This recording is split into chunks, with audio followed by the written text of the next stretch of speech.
The restoration of Piero della Francesca's Nativity is now complete. It's been through a long and complex treatment involving cleaning, panel work, and also now a very, very long and complicated restoration of the damage through splits, through flake losses, and a very dramatic part of the panel treatment was the need to insert a thin sliver of wood down this join, because when it was rejoined in the mid-19th century, probably when the painting came to England, they actually planed down the edges of the boards and we lost a bit of paint. And so there was nowhere to restore the damage. We have put in this tiny fillet of wood, which was a very complex operation, but that has allowed me to retouch through the join. There's now room for the eye of the angel. The rose of the lute is perfect. And of course, Piero's perspective is critical. And then on down through the fold of the drapery and the child's hands. The aim of this restoration was to try and make a more coherent painting than we'd had before. What the aim was enough for people not to just look at it and think, what's happened to those shepherds? Why do they look so different? But also to stop them from jumping forward, which they did before, because you were seeing the light-coloured gesso.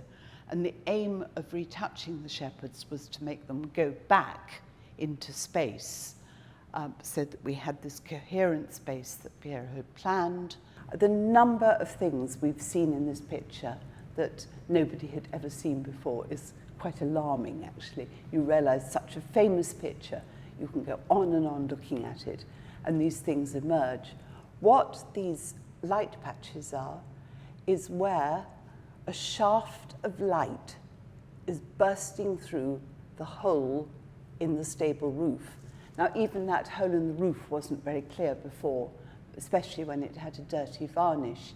So it's streaming through and catching the stones. This is a real Piero, typical Piero idea. He's fascinated by light. This light is significant because it actually means something. It must relate to the idea of God's light coming from outside, falling on the roof. And then that, of course, immediately makes sense of the gesture of the shepherd, if he is a shepherd, and I think he probably is, who's pointing up to the hole in the roof and drawing our attention to it. The representation of this picture with this very different way of restoring it is radical, but it is reversible.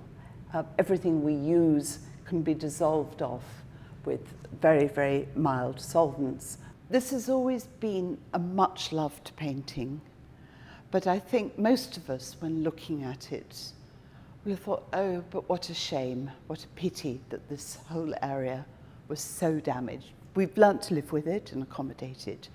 But what I hope now is people will understand much better the painting as a whole, because it is actually the most beautifully and cleverly designed picture. It's wonderfully well balanced.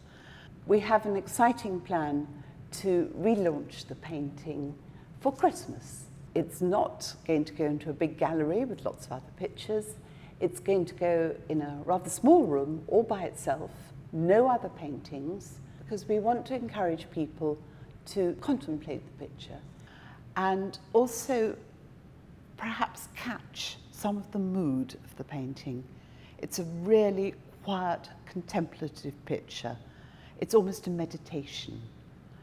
And it would be lovely to think that people could just sit or stand quietly in front of the picture and let it capture them, because it does do that.